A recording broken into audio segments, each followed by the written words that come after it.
Hello friends, welcome to our channel. ఈరోజు వీడియోలో మనం డిస్కస్ చేయబోతున్న టాపిక్ వచ్చేసి ఆపరేషన్ అబ్సల్యూట్ రిజాల్వ్. మనందరూ తెలిసిందే, ఆపరేషన్ అబ్సల్యూట్ రిజాల్వ్ అనేది అమెరికా యొక్క Venezuela president Nicolas Maduro and తన వైఫ్ వీళ్ళిద్దరిని కూడా క్యాప్చర్ చేసి అమెరికాలోకి తీసుకెళ్లడం జరిగింది. న్యూయార్క్లో ఉన్నటువంటి వాళ్ళ యొక్క డ్రగ్స్ ఎన్ఫోర్స్మెంట్ అథారిటీ ముందు వాళ్ళని ఇద్దరిని కూడా ప్రవేశపెట్టడం జరిగింది. మరి ఈ యొక్క ఆపరేషన్ గురించి అండ్ ఈ ఆపరేషన్ యొక్క ఇంపాక్ట్ అనేది యుఎస్లో ఎలా ఉంది అండ్ గ్లోబల్గా ఎలా రెస్పాండ్ అవుతున్నాయి అండ్ ఇండియా పైన దీని యొక్క రెస్పాన్స్ ఏ విధంగా ఉండబోతుంది అండ్ ఇండియా ఎలా రియాక్ట్ కావాల్సినటువంటి అవసరం ఉంది అన్న డీటెయిల్స్ అన్ని కూడా డిస్కస్ చేద్దాం. ఓకేనా? So first of all operation absolute resolve. దీనికి ఆపరేషన్ అబ్సల్యూట్ రిజాల్వ్ అని పేరు పెట్టాల్సినటువంటి అవసరం ఎందుకు వచ్చింది? ఎందుకంటే నేమ్లోనే ఉంది అబ్సల్యూట్ రిజాల్వ్, అంటే కంప్లీట్గా ఏదైనా ఒక పని చేద్దామని చెప్పేసి తీసుకున్నటువంటి థీమ్తో తీసుకున్నారనమాట. అదే ఒక కంటిన్యూస్ ప్రాసెస్ అనుకోండి. వీళ్ళు ఇట్లాంటి ఆపరేషన్ ఇంతకుముందు వేరే చేశారు.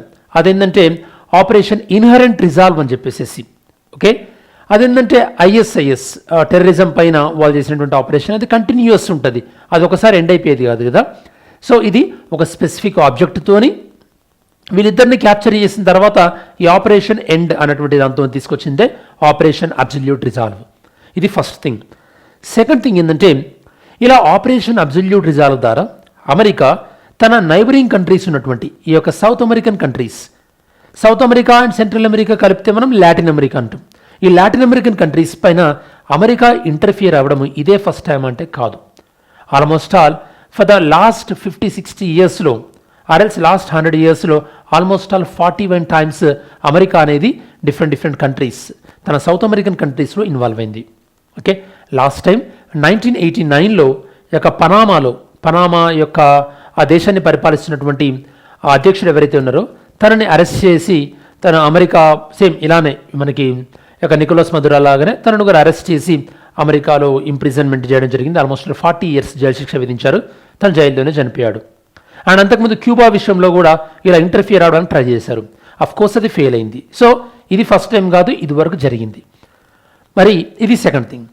థర్డ్ థీమ్ వచ్చేసేసి మనకి అసలు అమెరికా ఇలా తన నైబరింగ్ కంట్రీస్ పైన ఎందుకు బేసికల్లీ ఇలా దాడి చేయడానికి ప్రయత్నిస్తుంది లేదా కంట్రోల్ చేయడానికి ప్రయత్నిస్తుందంటే దీనికి అంతా కూడా మూలం ఎక్కడి నుంచి వచ్చిందంటే 1823లో వచ్చినటువంటి మన్రో డాక్ట్రైన్. ఈ యొక్క మన్రో డాక్ట్రైన్ ఓకే ఏం చెప్తుందంటే అమెరికాలో ఇది ఫస్ట్ తీసుకొచ్చినటువంటి ఉద్దేశం ఏంటంటే అమెరికాలో ఈ యొక్క యూరోపియన్ కంట్రీస్ ఉంటాయి కదా, యూకే, ఫ్రాన్స్, ఇట్లాంటి కంట్రీస్ ఏవి ఇన్వాల్వ్ అవ్వద్దు.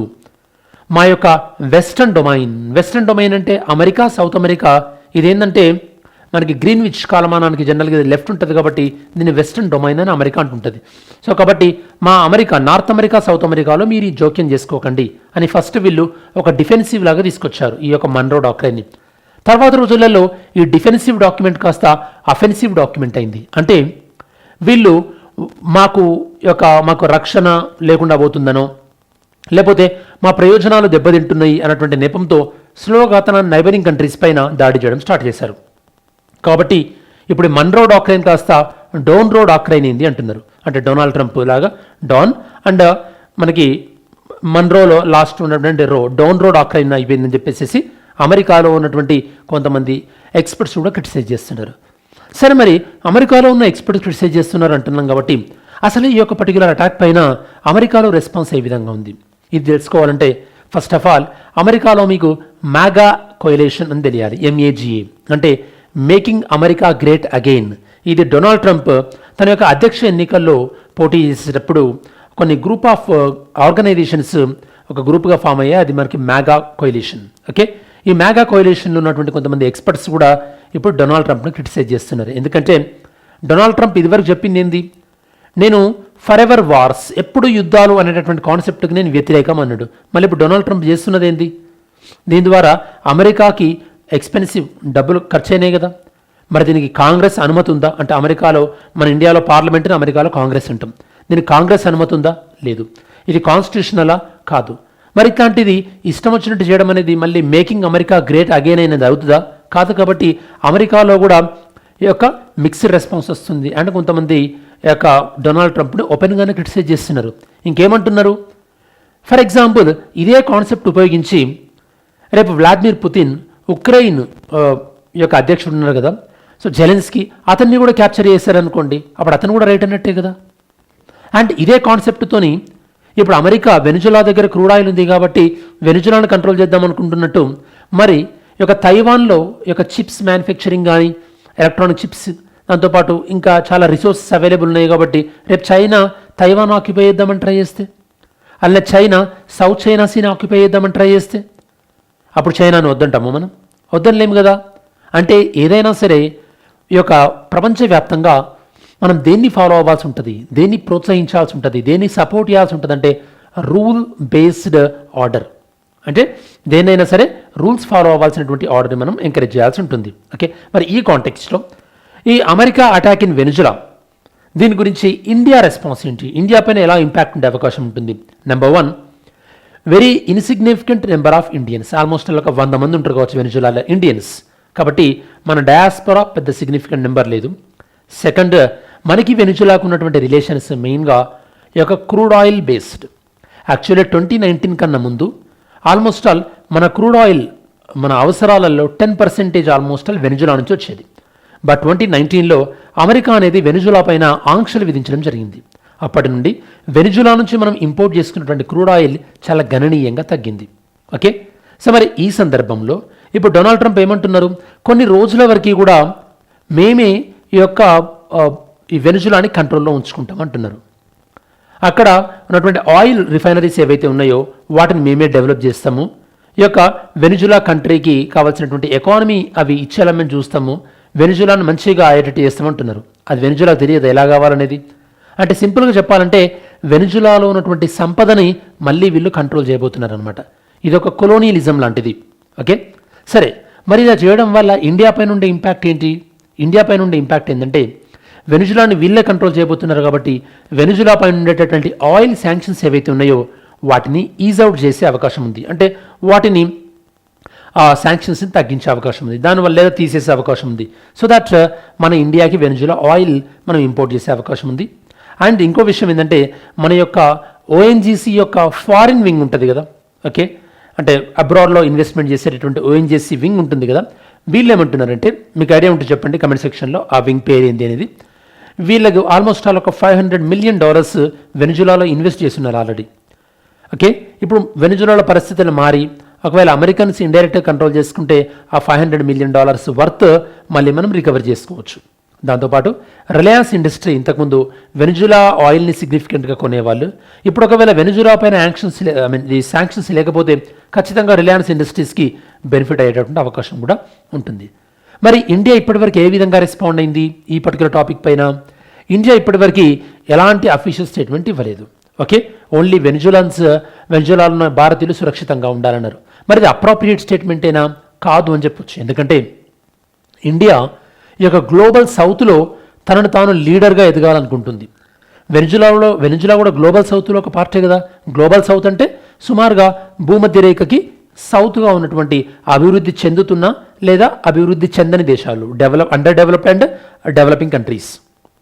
ఓకే, గ్లోబల్ సౌత్ అంటే ఇవి ఈ యొక్క ప్రపంచవ్యాప్తంగా ఉన్నటువంటి ఈ యొక్క అభివృద్ధి చెందని లేదా అభివృద్ధి చెందుతున్న దేశాలు ఎక్కువగా భూమధ్య రేఖకి సౌత్గానే ఉంటాయి, ఎక్సెప్ట్ ఆస్ట్రేలియా, న్యూజిలాండ్ తప్ప. మరి ఇప్పుడు వెనిజులా గ్లోబల్ సౌత్లో ఒక పార్ట్ కదా. మరి వెనిజులాలో ఉన్న సమస్యని మన భారతదేశం రెస్పాండ్ అవ్వాలి కదా. యాక్చువల్లీ మన భారతదేశం తన యొక్క ఫారిన్ పాలసీలో నమ్మేటటువంటి 2 ప్రధానమైనటువంటి సిద్ధాంతాలు ఏంటంటే, నెంబర్ 1 సావరినిటీ, అంటే ఒక దేశం యొక్క సార్వభౌమత్వానికి ఇంకో దేశం అనేది ఆటంకం కలిగించకూడదు.